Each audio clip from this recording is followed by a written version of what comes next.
against the Islamic Republic of Iran, going after a variety of positions inside the country. Israel's Defense Minister Israel Katz declaring a special state of emergency across the country. Just moments ago, air raid sirens were sounding here in Israel's second largest city of Tel Aviv and across major population centers here in the Middle East, warning civilians to stay close to protected areas. Brazil is saying that there are some local media outlets that seem to be indicating that there could be some, possible strikes that could have taken place at the airbase that we were mentioning earlier. Well, John, what I can tell you is that this is a joint U.S.-Israeli operation, and I'm told by well-placed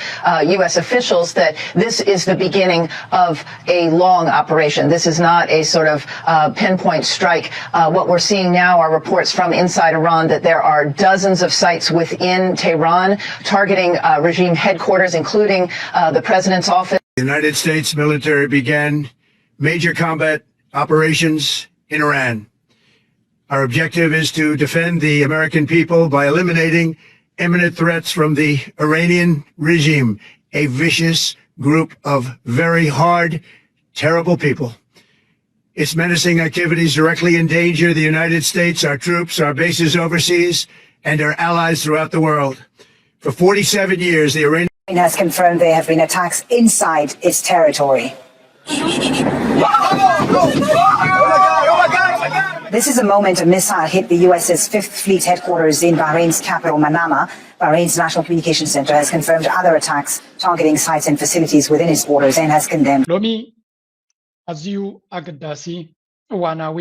ሓደገኛ ኩናት ጀሚሩሎ መቸም ኢንተርኔት ተጠቀሙ እንተለኹም ነዚ ክሳብ ሕጂ ሰማዕኩማን ኣለኹ ክብል ኣዝዩ ከቢድ እዩ ስለዚ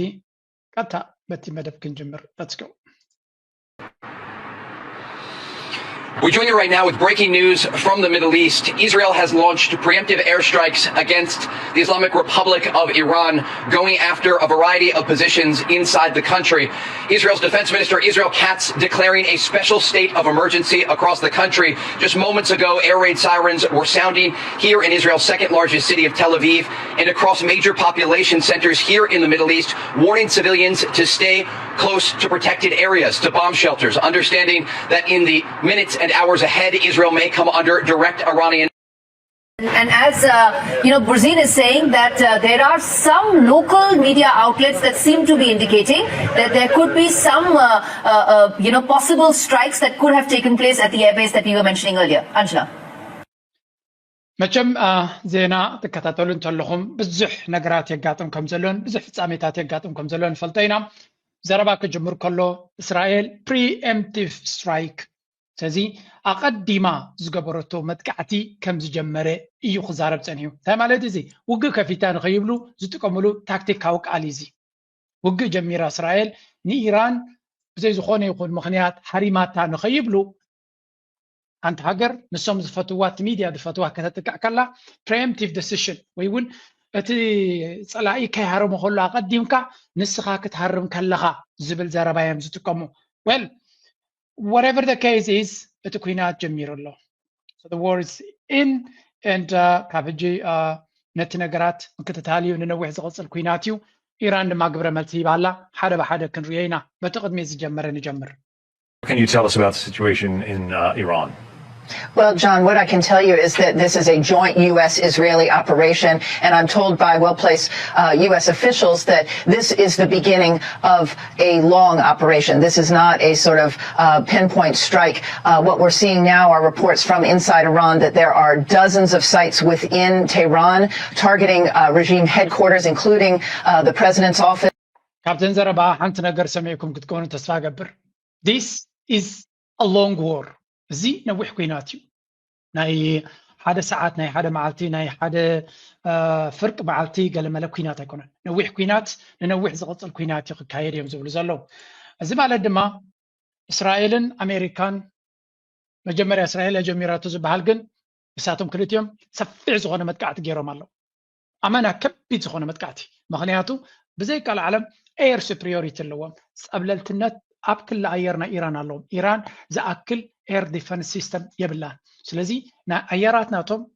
I mean أمريكا أبز كبابت راي كبابي let me give you the report كنا ينفرت قريب على مسيلكم there was this report if I can find it. كن منتاي بزحناي أطوار أبز بوتازي قريبة خمسة لا زغلص report نيروني I cannot find it right now. I don't know. بما يزغصر جيتس أبز كبابزي أداليا كمزة لا يزنقر بما يزغصر. ስለዚህ ኣብ ልዕሊኡ ናይ እስራኤል ወስቀሉ መጠነ ሰፊሕ ዝኾነ ወታደራዊ ምቅራባት እዩ ኣብዚ ቦታ ተገይሩ ዘሎ ስለዚ እዚ ቀሊል ኩናት ወይ እውን ሓፂር ግዜ ክካየድ ዝኽእል ኩናት እዩ ኢልና ክንዛረበሉ ንኽእል ኢና a huge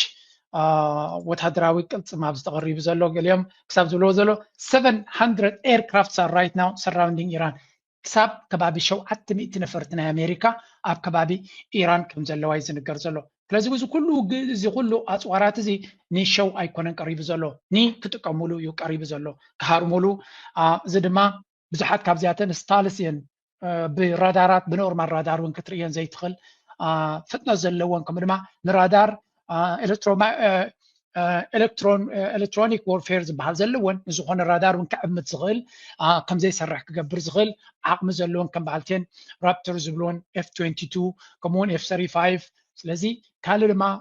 ብዙሕ ሚሳይላት ታማሃክ ሚሳይል ድዮም ገለ ዝብልዎ ብሚሳይላት ድማ ብዙሕ መጥቃዕቲ ኣካይዶም ከም ዘለዉ ይዝንገር ምክንያቱ መራኽብ ኩናት ናቶም ኣብቲ ከባቢ ስለ ዘለዉ ነዚ እውን ተጠቒሞምሉ ከም ዘለዉ ይዝንገር ኣብ ልዕሊ ኢራን ኣብ ነፍሲ ወከፍ ቦታ መራሒ ናይ ኢራን ሱፕሪም ሊደር ድዩ ካልእ መራሒ ድዩ ዝኾነ ወታደራዊ ሊደር ጀነራላት ለውት ነቲ ኩናት ናይ ኔቪ ሓለፍቲ ዝበልዎም ብዙሕ ቦታታት ሃሪሞም ከም ዘለዉ ነቲ ናይ እንታይ ኸትብሎ ነዚ ናይ ኒኩለራዊ ቦታታት ዝበልዎ ናይ ኢራን ድማ ዳርጋ ንመብዛሕትኡ ሃሪሞሞ ከም ዘለዉ ተደጋጋሚ እውን ይሃርምዎ ከም ዘለዉ ይዝንገር እዚ ብወገን ኣሜሪካን እስራኤልን ዝግበር ዘሎ ኩነታት እዩ ስለዚ ሓደ ኩናት ክጅምር ከሎ እንታይ ቱ ኤንድ ጎል ናይ መወዳእታ ዕላማ ናቶም እንታይ ምስ ሃረሙ እዮም ጠጠው ከብሉ እንድሕሪ ኢልኩም let's listen to this one what is the end goal ኣብዚ ምክንያቱ ናይ መወዳእታ ዕላማ እንተዘይ ተፈሊጡ እቲ ኩናት ኣዝዩ ከቢድ እዩ ዝኸውን ናይ መወዳእታ ዕላማኦም ግን እንታይ ንፍለጥ The United States military began major combat operations in Iran. Our objective is to defend the American people by eliminating imminent threats from the Iranian regime, a vicious group of very hard, terrible people. Its menacing activities directly endanger the United States, our troops, our bases overseas, and our allies throughout the world. For 47 years, the Iranian regime ከም ትሪእዎ ዘለኹም እዚ ኩናት ከም ዝኣወጀ ንኽነግር ኢሉ ኣብ ቅድሚ ሚድያ መፅኡ ዝተዛረበ እዩ ከም ዝብልዎ ዘለዉ ዕላማ ናቶም ኣብዛ ነዋሕ ዘረባ ይዛረብ እዩ ረጂም ቼንጅ ምዃኑ እዩ ዝነግር ስርዓት ምቕያር እዩ እዚ ማለት ንብሙሎም እቶም መራሕቲ ክትቀትሎም ኣለካ ወይ እውን ኢዶም ክብሎም ስለዚ እቲ ኩናት ስርዓት ክሳብ ዝቕየር እዩ ሓውሎም ክንደይ ግዜ ክወስድ ዘሎም እዩ ወልሲ ክንደይ ክወስድ ዘሎም እዩ እምበር ከክዕወትሉ ድዮም ንግዜ ዝግደፍ ሕቶ እዩ እዚ ምክንያቱ ማንም ክምልሶ ዝኽእል እውን ስለ ዘይኮነ ናው እዛ ቪድዮ እዚኣ ኣብ ናይ ዶናልድ ትራምፕ ኣካውንት ኣብ ኤክስ ፖስት ኣብ ዝኾነትሉ ኬትኩም ትሪእዎ ነርኩም ቁጥዕ ናይ ኣሜሪካውያን ካል ኣርስቲ እዩ እዚ ኩናት እዚ ስለምንታይ ዝገብሮ ዘሎ ንስኻ መጋበርያ ናይ እስራኤል ስለ ዝኾንካ እስራኤል ብጉሮሮካ ሒዞምካ ስለ ዘለው እምበር ኣሜሪካ ምስ ኢራን ተዋጊኣ ትረብሖ ረብሓ የብላን እዚ ኩሉ ትብለ ዘለካ ንህዝቢ ኣሜሪካ ስጋኣት ኣይኮነን ኣሜሪካ ካሊእ ስጋኣቱ ናይ ቁጠባ ናይ ካልእ ፀገም እዩ ዘሎ እምበር ኩናት ምስ ኢራን ዝግበር ኩናት ረብሓ የብሉ ንዓና ንምንታይ ዝገብሮ ኣለካ እቲ ኩናት ፈሊጥና ካለና እዮም ዝብል ዘሎ ስለዚ እቲ ነገራት ድማ ግልፂ ኮይኖም ኣለው ኣሜሪካ እንታይ እቲ ዕላማ ናበይ ገፃ ክትከይድ እያ ብኸመይ መንገዲ ዕላማ ክትሃርም ክትፍትን እያ ንግዜ ክንገጥፈይና እዚ ሕጂ እዚ ብወገን ኣሜሪካን እስራኤልን ዝግበር ክኸውን ከሎ ኢራን ከዳ እንታይ ትገብር ኣላ ወይ እውን እንታይ ግብረ መልሲ ሂባ ከዓ ንርኢ Ukraine has confirmed there have been attacks inside its territory. This is a moment a missile hit the US's Fifth Fleet headquarters in Bahrain's capital, Manama. Bahrain's National Communications Center has confirmed other attacks targeting sites and facilities within its borders and has condemned those attacks. Let's bring in Rory Challenge in Amman, Jordan for more. እንታይ እዩ ዝበሃል ዘሎ ኣብዚ ድሮ ኢራን ሰፊሕ ዝኾነ ግብረ መልሲ ክትህብ ከም ዝጀመረት ዘርኢ ሓበሬታ ርኢና ኣለና እዚ ሓበሬታ እዚ ድማ ድሮ ኣብ ወታደራዊ መደበር በዚኣ ሓንቲ ስእሊ ደላ ከርእየኩም ነቲ ኩነታት ብሕፅር ዝበለት ክትገልፀልና ትኽእል ስለ ዝኾነት ኣብ ካልእ ግዜ ግን ብካልእ መንገዲ ክገልፀልኩም እያ ኣብዚ እውን መዓት ቪድዮታት ስለ ዘለኒ እዚኣ ኣብዚ ዘላ ቻርት ተሪኹማ this is what's happening right now ኢራን እንታይ ክትገብር መሪፃ ኣላ ንኩላቶም ቻሌንጅ ክትገብሮ ማለት ንኣሜሪካ ምስቲ ዘለዋ ሕፅረታት ናይ ቴክኖሎጂ እውን ክትብሎ ትኽእል ኢኻ ስትራቴጂክ ክትከውን ክትክእል ኣለዋ ናይ ኢራን ዕላማ እንታይ ክኸውን ዝኽእል እዚ ኩናት ተጀሚሩ ኣሎ እስራኤልን ኣሜሪካን ካርምዋ ጀሚሮም ኣለው ብብርቱዕ መንገዲ ድማ ካርምዋ እዮም ነቲ ስርዓት ድማ ብዝቀልጠፈ መንገዲ ናይ ምውጋዕ ዓቕሙ ክሪፕል ናይ ምውጋዕ ዓቕምናቱ ክድምስስዎ እዮም ዝደልዩ ዘሎ ሓደ ካብቲ ስለያዊ መርበባት ናይ ኣሜሪካ ዝብሎ ዝነበረ እዚ ኩናት ከይጀመሩ ከሎ ኣብቲ ናይ 12 መዓልቲ ኩናት ዝብልዎ ወርሒ 6 2025 ዝተኻየደ ድሮ ከባቢ 60 ሚእታዊት ነቶም ሮኬታትን ሚሳይላትን ዝትኩሱ ላውንቸርስ ደምሲስናዮም ኢና ዝብሉ ነይሮም ሶ ከመይ ጌርካ ክንዲ ዝኣክል ደምሲስካ እንተለካ ብቕልጡፍ ከምዚ ዓይነት ግብረ መልሲ ክትብኪላ ኢራን ዝብል ሕቶ ድሮ ኣብቲ ናይ ሚድያ ናይ ኣሜሪካ ክገማዳሕ ንሪኦ ኣለና ንመለስ ኢራን እንታይ ኢላ እዚ ኩናት ዝተጀሚሩ ኣነፂሮም እዮም ሪጂናል ዞባዊ ኩናት ይክኸውን እዚ ምናልባት ስዑድያ ቀጠር ኢማራት ኩዌት ባህሬን ጆርዳን መሬትናን ክለኣየርናን ኣይነፍቅድን ኢና ክጥቀምሉ ኣሜሪካ ካብኡ ተጠቂማ ክትዋጋእ ኣይደሊና ዝብሎ ኣይቅበሎን እየላ ነይራ እንታይ ማለት እዚ ኩናት ተጀሚሩ ዞባዊ ኩናት እዩ ስለዚ ከምቲ መደበራት ናይ ኣሜሪካ ሒዝኩም ዘለኹም ንኣሜሪካ ኩናት ከይተካይድ ጠጠው ትብሉ ኣለኩም እንተዘየለ ኣነ ንኣሜሪካ ዝበፅሕ ሚሳይላት ከይልዎ ንኽእል እዩ ናይ ኣሜሪካ ዕላማታት ግን ኣብዛ ዓድኹም ኣሎ ክገድፎ ካይኮንኩን ኢላ ነይራ ኤግዛክትሊ ንዑ ድማ ገይራ ስለዚ ከም ንሪኦ ዘለና እንታይ ዝበሃል ዘሎ ድሮ ኢማራት ሃሪማላ ኣቡዳቢ ተሃሪምሎ ክልተ ዕላማታት ሰለስተ ዕላማታት ሕጂ ድማ ነዛ ቪድዮ ክገብር ከለኹ ሓቅነቱ ምስ ግዜ ከነረጋግፆ ኢና ዱባይ ተሃሪሙ ከም ዘሎ ይንገር ኣሎ ስለዚ እዚ ነፍሱ ዝኻለ ሽግር ክፈጠር ዝኽእል ኩነታት እዩ ስዑድያ ተሃሪሙ ዝበሃል ኣሎ ግን ክሳብ ሕጂ ዝተጨበጠ ነገር ኣይረኣኹን ቀጠር ብዙሕ ሚሳይላትን ዝተተኮሰሎም ኣብ ክልል ኣየር ብኤር ዲፈንስ ሲስተም ናትና ከልኪልና ኢሎም ግን ኣብ ቦታታት ሃሪሙ ድማ ገለ ክፋል ናይቲ ከተማ ክቃፀል ቪድዮ ኣሎ ክንሪኦ ኢና ተሪ ዝኾነ ግብረ መልሲ እውን ይብሎ መንግስቲ ቀጠር ባሕሬን ብርግፅ ተሃሪማ ኣብ ባሕሬን ዝተሃረመ ናይ ኔቪ ሓይሊ ባሕሪ ናይ ኣሜሪካ ሄድ ኮርተርስ ናቱ ተን መራኸብ ተንስኤን ነይረን ግን ሙሉእ ብሙሉእ ተሃሪምሱ ብቪድዮ ድማ ፊልምት ኮይኑ ሶሻል ሚድያ ይዘውራሉ ፅንሒ ለኸሪኩም እየ ስለዚ ድሮ ተሃሪሞም ዘሎ ባሕሬን ተሃሪሙሎ ኩዌት እውን ተሃሪሙሎ ይበሃል ኣሎ ኣብ ኢማራት ክልተ ግዜ ተሃሪሙሎ ይበሃል ኣሎ መጀመርያ ኣብ ዱባይ ኣብ ኣቡዳቢ ክልተ ዕላማታት ከም ዝተሃርመ መደበር ናይ ኣሜሪካ ወታደራዊ መደበር ናቶም ከም ዝተሃርመ ኣብ ካልእ ቦታ እውን ከም ዝተሃርመ ኣብ ዱባይ እውን ከም ዝተሃርመ ይንገር ኣሎ but let's leave it for the time being እዚ ማለት እንታይ ማለት እዩ ንኣሜሪካ መንጠጦ ከብላ ይኽእል ነዚ ኩናት they will see ሃገራት ዓረብ ብፍላይ ኢማራት እዚኣ ተቃሊዓ ዘላ ሃገር እያ ኢማራት እዚ ኢራን ቀንዲ ቁጥዓናቶም ኣብ እስራኤል እዩ ቀንዲ ቁጥዕናቶም ኣብ እስራኤል እዩ ግን ንእስራኤል ከይረኽቦ ይኽእሉ እዮም ድሮ ኣብ እስራኤል 234 ዕላማታት ሃሪሞም ኣለዉ ዝቃፀር እየ ኣለኹ ናይ እስራኤል ክረኽቡ ስለዘይክእሉ ካልይቲ እስራኤል ክደልዩ ኣለዎም እንዳሬዝ ኢማራት እያ ካልይቲ እስራኤል ኢማራት እያ ስለዚ ንኢማራት ምናልባት ንኣቡዳቢ ክሃርሙ ይኽእሉ እዮም ኣቡዳቢ ወታደራዊ ማዓስከር ናይ እስራኤልን ገለ መለጥ ናይ ኣሜሪካን ሒዛ ዘላ ዱባይ ግን ዝኾነ ይኹን ወታደራዊ ቤዝ የብላን ይብሉ ኣለዉ but the problem is ኢራን ኣበይ ክትሃርም ባዕለያ ክትመርፅ እዚ ከዓ ናይ ህላዊ ኩናት ክኸውን ድሕሪ ኮይኑ ለኪማ ስርዓት ንዝፀልዎ ሎሚ ዝፈትዎ ዘይኮነስ ካብ ነዊሕ መን ዝፀልኦ ነይሩ መን ኣንፃሩ ይሰርሕ ነይሩ ይፈልጥ እዩ ንመን ለኪሙ ክጠፊ ይፈልጥ እዩ ሶ ዱባይ ቢግ ፓኒክ ኣትዩ ዘሎ እዩ ዝንገር ዘሎ ናይ ብሓቂ ደሰንብት ኩነታት ተፈጢሩ ከም ዘሎ እዩ ዝንገር ዘሎ እዚ ገለ ካብቲ ሃገር ዝወፅእ ዘሎ ሓበሬታታት እዩ ነዚ ይመስል እዚ ጅት እትሪእዎ ዘለኹም ኣብ ባሕሬን እቲ ናቫል ቤዝ ናይ ኣሜሪካ ወታደራዊ ዕላማ ዝተሃረመ ዝብልዎ ዘለው እዩ so it's quite ብሓቂ ብሚሳይል ገይሮም ከም ዝሃረሞ እዩ ዝንገር ዘሎ ካልእ ኣብ ተፈላለየ ኣብ ዱባይ እዚ ካብ ርሑቕ ዝረአ ዝተሃሪሙ ዝበሃል እዩ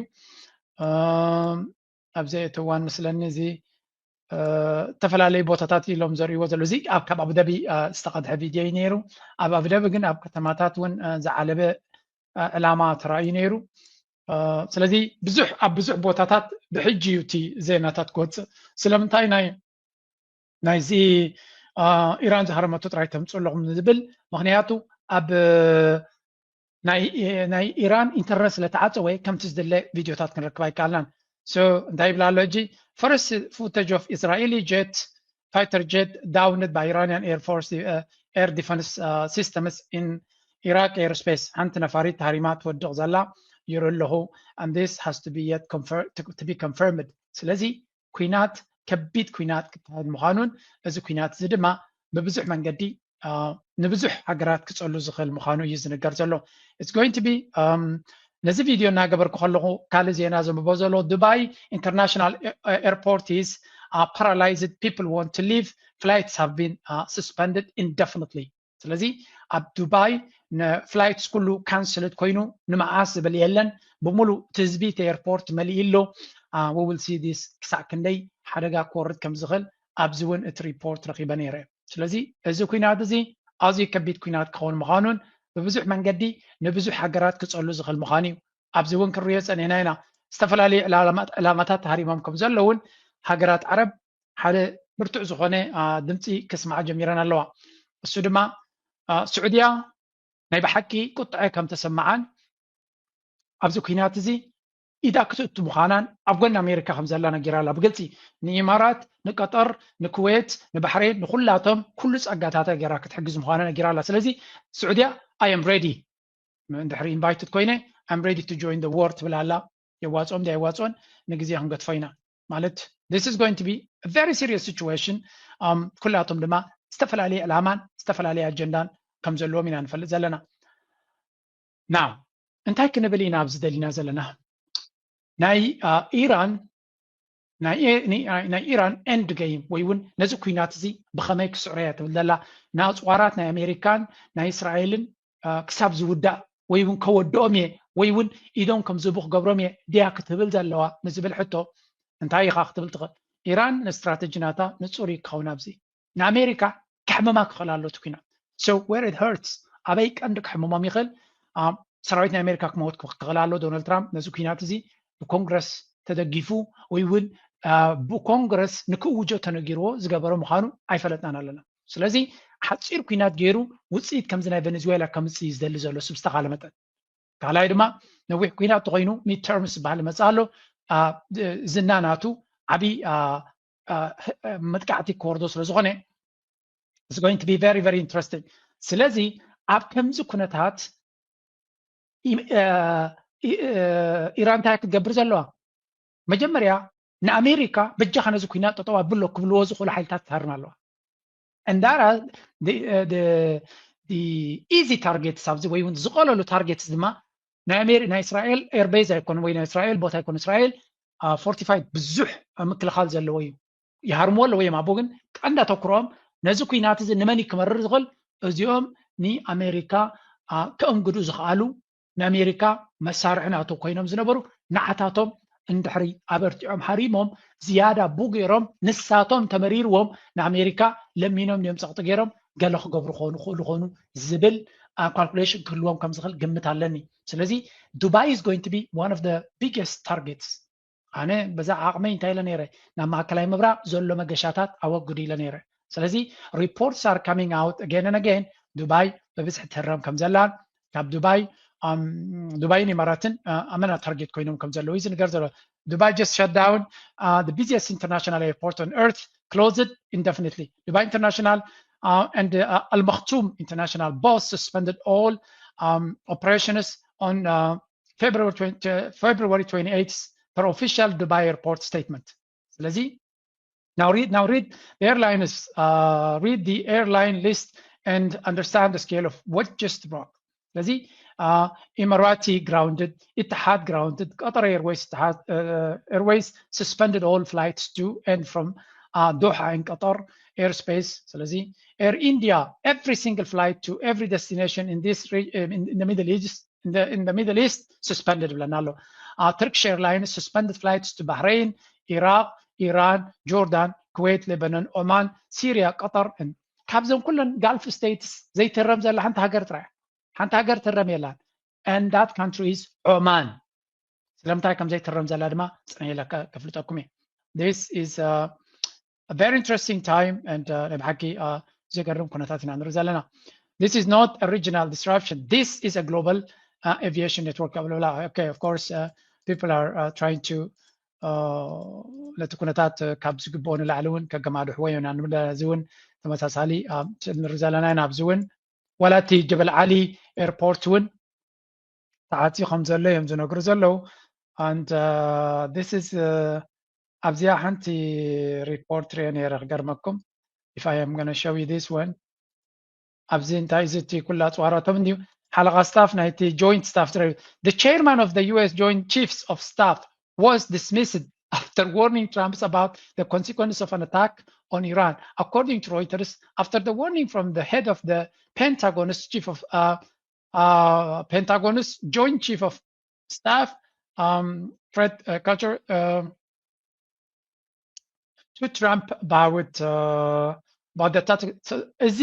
حلقة staff نايتم joint chiefs بعض النبرو the joint chief of staff እንታይ ኢልዎ ነይሩ እዚ ኩናት እዚ ሓደጋ ኢና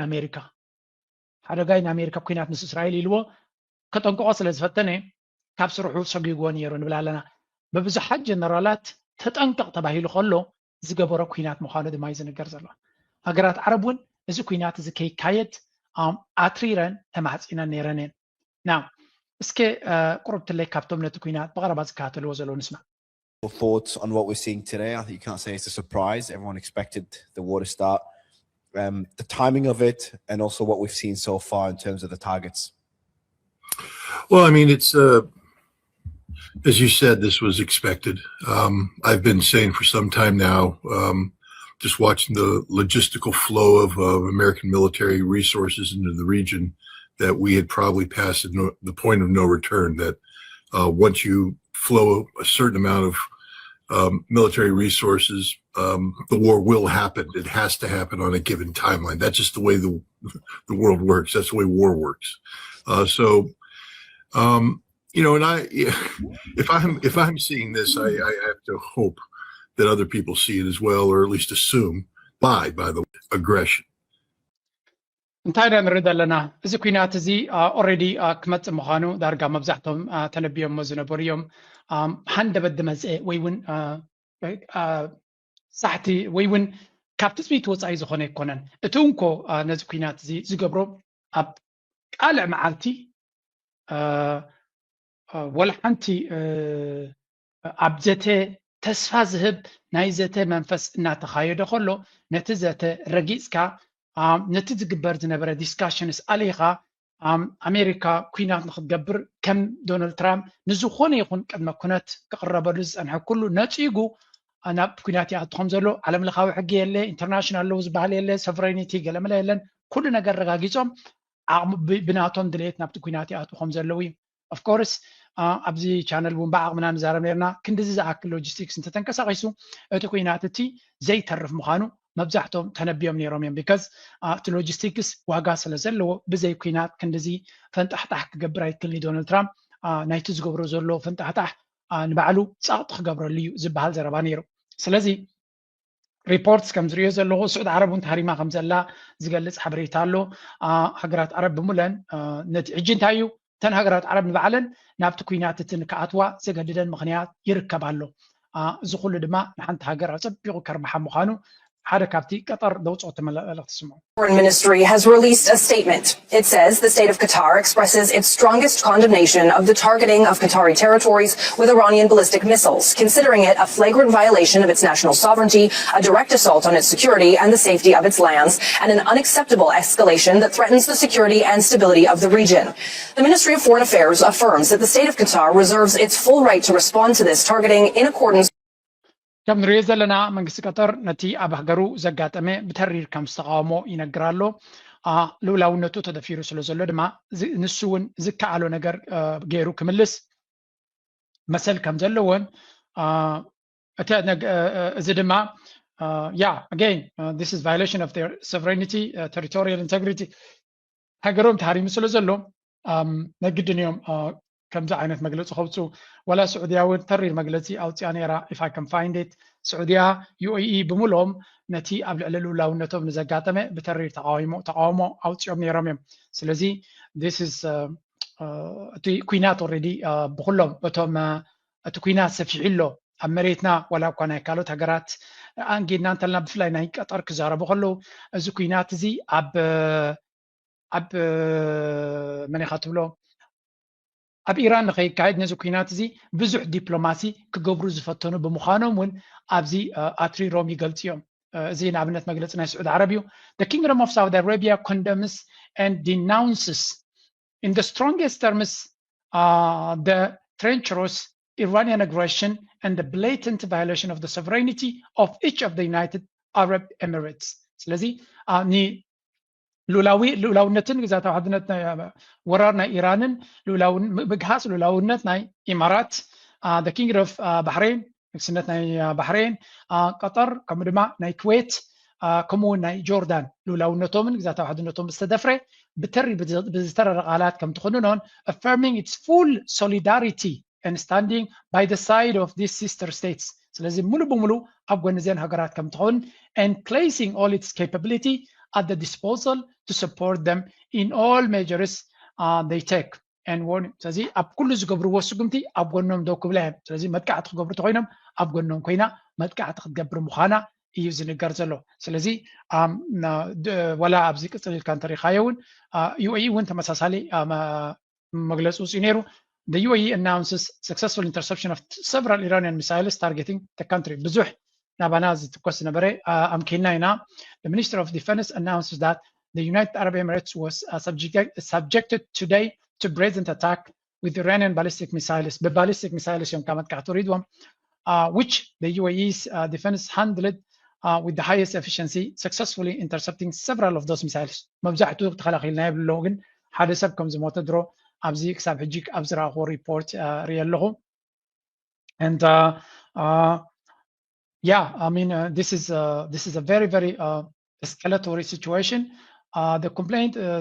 the relevant authorities in the country also dealt with the fallout of debris that is ወረደውን ኣብ ምክልኻል ነቲ ተሃሪሙ ነቲ ሚሳይል ምስ ሓረምካዮ ካብኡ ተፈንጭሉ ዝወርድ ኣሎ ንሱ ንባዕሉ ሓደጋ ይፈጥር እዩ። ስለዚ ኣብ ቀጠር ንኣብነት ነቲ ሚሳይል ምስ ሓረሞ እቲ ዝተሓረመ ክፋል ወዲቑ ኣምላኽ ገለ ካብ ዝረኣኽቦ ኣብ ከተማ ኣብ ህንፃታት ናይ ሰብ ዝቕመጠሉ ገለ ክወርድ ኣብ ጥቁ ወሪዱ ሓዊ ገለ ገይሩ ነይሩ ቪድዮታት ኣሎ ኣብዚ ከምፃልኩም ስለዘይክል። ስለዚ ነዚ ድማ እቲ ሚኒስትሪ ይኹንኖ ከም ዘሎ ኢና ንርኢ ዘለና። ስለዚ the situation is ብቐጥታ ተቐያየረ ዝኸይድ ዘሎ ኩነታት ኢና ንርኢ ዘለና። ብፍላይ በዓል ቀጠር ብርግፅ ኣብ ዓይኒ ኣሜሪካ ኣብ ዓይኒ ኢራን ነዊሕ ዝነበሩ እዮም። ወላ እኳ ቀጠር ካብ ኩላቶም ዝሓሸት ምስ ኢራን ምቅርራብ ዘለዋ ትመስል እንተነበረት ብድሕሪ መጋረጃ ግን ብምልኦም ናይ ኢራን ምውዳቕ ይፈትውን ይደልዩን ከም ዝነበሩ እውን ዝገልፅ ሓበሬታ ስለ ዘሎ እዚ ሕጂ ንሪኦ ዘለና ኩነታት ካብ ዜሮ ዝተበገሰ ኣይኮነን። ኩሉ እዚ ኩነታት እዚ ንሓንቲ ሃገር ጥራይ ሕጉሱ ዘሎ ይብለው። ኣሚን ዶናልድ ትራምፕ ንመን ክሕጉስ ከም ዝገበረቱ ኩናት ኣብዚ ስምዑ እዚኣ ካብ ኣሜሪካውያን ምናልባት ነጥቢ መቐይሮ ከተምፅእ ትኽእል ዝብላ እዚኣ እያ።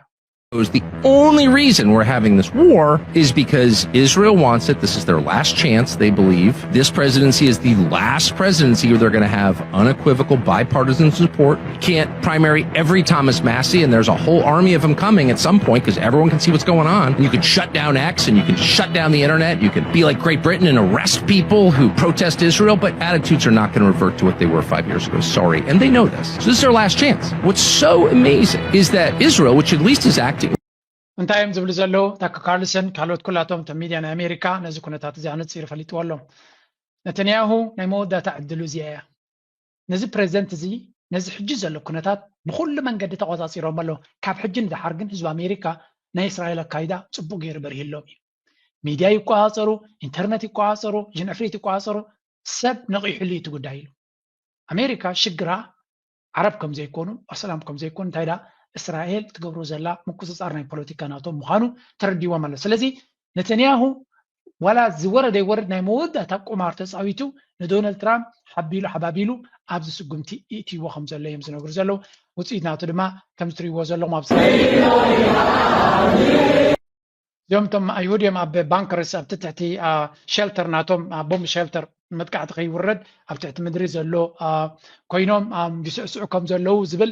ገለ ናይ ዶናልድ ትራምፕ ደገፍቲ ኣውፅኦሞ ሰራዊት ናይ ኣሜሪካ ወታደራት ናይ ኣሜሪካ